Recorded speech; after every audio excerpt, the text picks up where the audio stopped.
Hello again, Internet. Check natin yung discussion nila about sa endgame ng Diablo 4. Excited din ako dito. Nag-enjoy ako dun actually dun sa ah, beta and sa early access. Para akong naglaro ng Diablo 2 na mas maganda yung graphics, mas maganda yung gameplay, ganun. Mas parang gusto kong laruin ng Diablo 4 ngayon. Kasi sa Diablo 3 and siyempre Diablo Immortal na pay to win. So let's see anong meron sa endgame.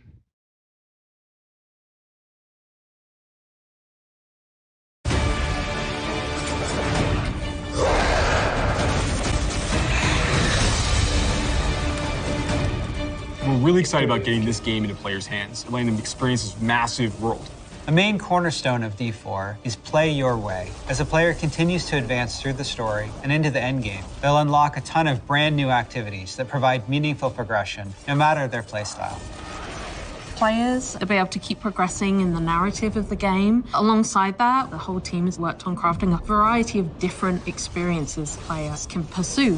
We're going to have an entire world of Sanctuary for our players to offer. There's going to never be an absence of something to do. After the player has finished the campaign, there's a lot more game to go and participate in. They gain access to a special, what we call capstone. Just lang natin. What we call a Parang capstone labo dungeon Ayan. they have to complete. Once they're able to finish this capstone dungeon, they're going to gain access to the first world tier. As you complete the world tier, World it tier. will open up the opportunity for you to Parang go into your next difficulty world lang tier. yun no? That involves unlocking Normal. powerful loot, new items, and more advantages Nightmare for your and player hell. to have a better opportunity at end game.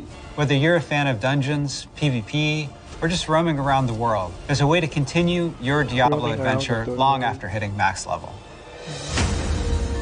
Growing your power. As your character continues to grow in power, you'll start with the skill tree and expand out into the Paragon system. Paragon. A lot of the choices the players make Hindi ko nakita yung okay. Hindi talaga nila ni-reveal yung Paragon sa release na. are grounded on skills themselves and the fantasies associated with those skills. The Paragon boards placed Ah, in the okay, have a ito yung lot Paragon. more depth, a lot Okay. more customization, Mga plus stats. Okay. many more options as you go.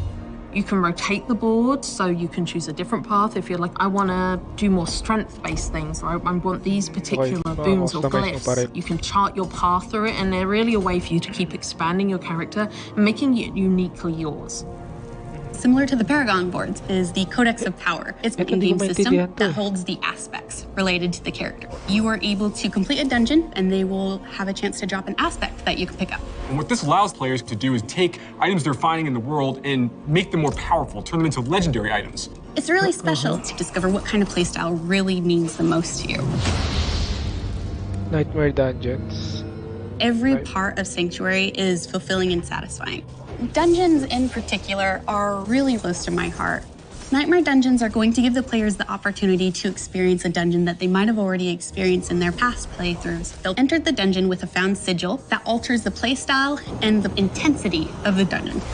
They're more difficult and they have additional Nag-iiba-iba objectives, yung ano. and then they also have affixes. So parang hindi siya paulit-ulit. Pero hindi, parang paulit-ulit pa rin yun eh.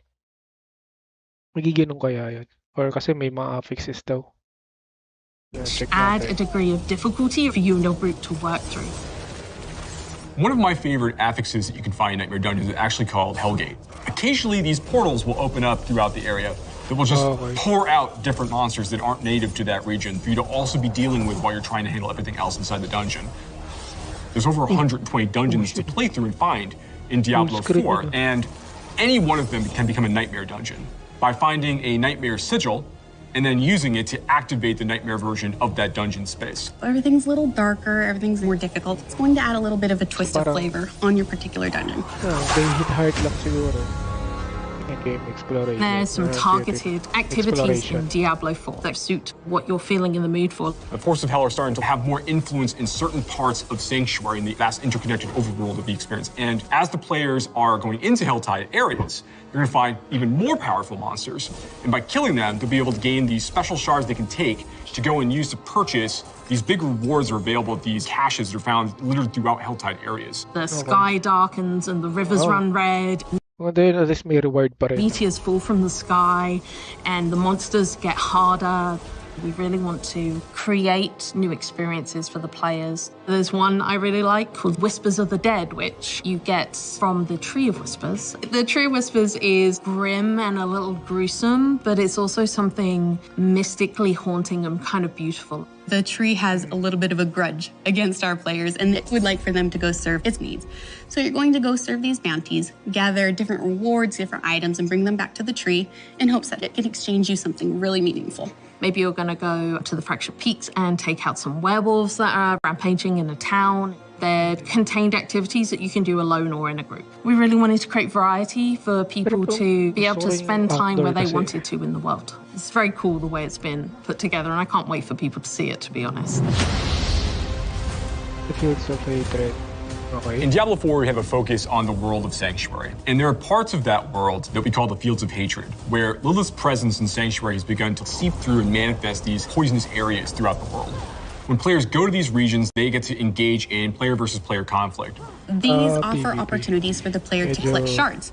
But there is a little bit of a catch. In order to get these shards back to town, you will need to purify them. Other players will definitely know that you're attempting to purify your shards, so you'd better be prepared to fight if you're going to be playing any PvP, and be prepared that you might lose some stuff in the meantime. Once they've got the purified shards, they can take these, go back to nearby towns to sell them, and then use that to buy a whole bunch of like interesting cosmetic items and rewards. It's a place for people who really love PvP and want to still get loot and still increase their character's power. If that's the way they want to play, they can. Okay. Launch is just the beginning. One of the things we're really focused on is creating a living, breathing set of updates for players to engage with after the game has gone live. It's really just going to be a way to keep coming back and experiencing more Diablo 4 in fresh ways. We're really eager to hear all of your experiences and just enjoy the entire story with you all. How old was you? Oh.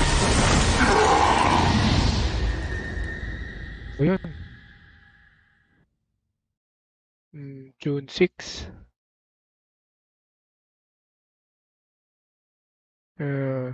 So, June 6 na. So, malapit na May, April, May, June. So, almost more than 2 months.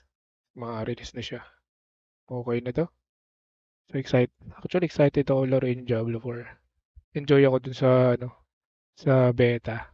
Kasi, yun nga, para siyang Diablo 2 na upgraded. So, definitely I will play this. So, thank you. See you on next video and see you on June 6.